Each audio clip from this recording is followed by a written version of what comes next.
Hey everybody, Dr. Diane Mueller, your libido doc here. In this video, we're going to talk about why desire is frequently lost in longer term relationships. So everybody loves falling in love, right? Falling in love is so fun. That energy that completely takes over, that is that passion for this person where you think about them constantly and you're so excited to see them and they are the most perfect person in the whole world. Well, there's lots of reasons why that changes, but one key reason we're going to talk about today is dopamine.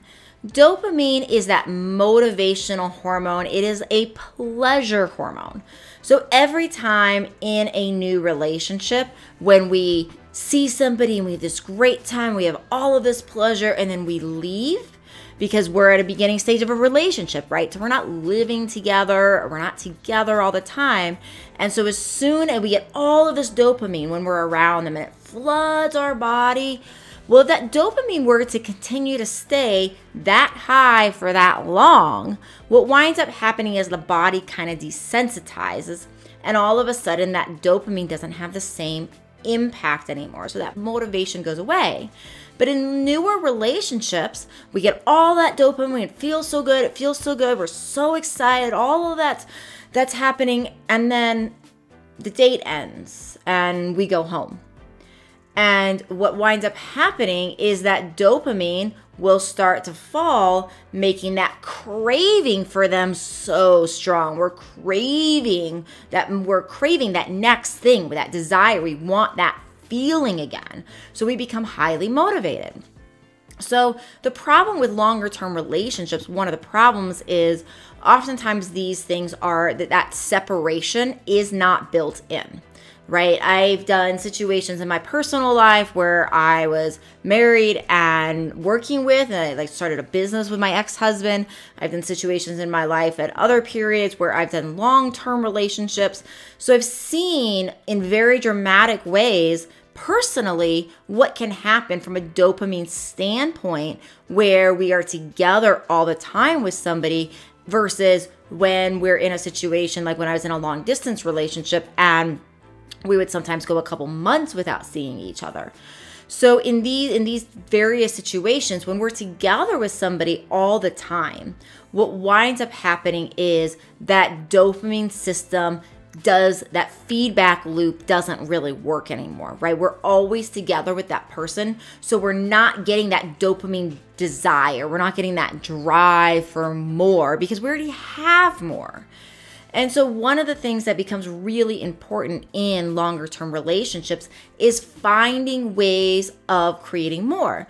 And I see this in couples that I work with too, where, and perhaps you have noticed this, where maybe you or your partner has gone out of town and when they get back, you get excited about seeing them. And maybe you haven't seen them, maybe you haven't been that excited to see them as in a while. And so this is why building some of that distance in, creating separate lives, doing things so that desire is always there becomes so important. So important. So that's basically one of the things that you can do to start creating more dopamine. And this can be, if you perhaps both work from home, like in that scenario, right, where maybe you're not working together, but you're both working from home.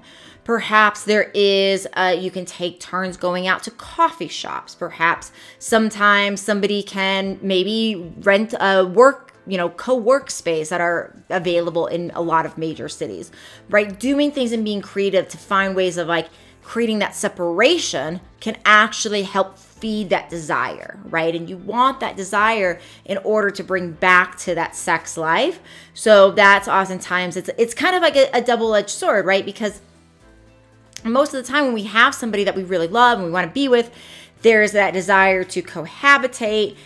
I'm not saying to not cohabitate. I think cohabitation is wonderful, and living with a partner, I think, is just a beautiful, beautiful, beautiful thing. And obviously, if you have kids in the mix, then that becomes a more important thing in most scenarios.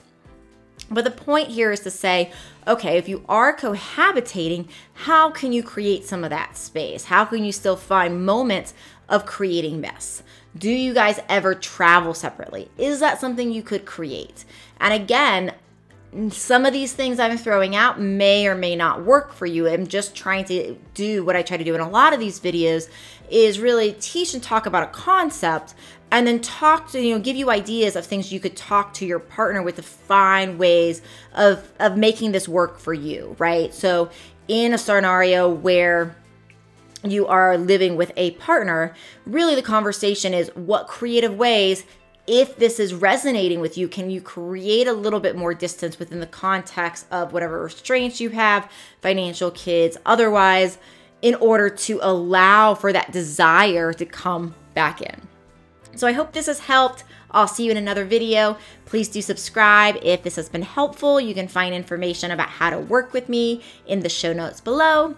I'll see you soon.